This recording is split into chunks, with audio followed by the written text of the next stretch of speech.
ramadaantan waxaad ku arki doontaa goobtan ilmo in aan soo dejinayno tusaale ah 30 mawduuc oo gaar u ah anshaxa guryaheena oo aan ugu talagalnay maalin kasta inta aynu ku jirno bisha Ramadaan.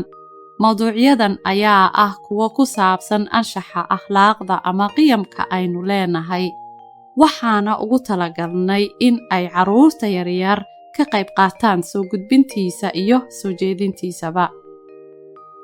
Anshaxa 14aad waa waxaan iskula dhaqannaa jacayl.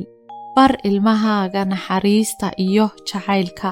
Caruurtu way dhagaysan karaan hadalkaaga, laakiin waxaa ka sii muhiimsan oo ay wax ka bartaan u fiirsashada ficiladaada. Tusaale ahaan, adigu ahow qof u naxariista ilmahaaga, kulana hadla hadal naxariis leh. Qoyskiinu ixtiraam iyo xushmayn ha ku noolaado. Haddii aadan garanayn, raadso bugaagta iyo barnaamijyada ka hadlaya jacaylka qoyska wuxuu yahay. Ogow waxa tahay macalinka koowaad ee ilmahaagu leeyahay.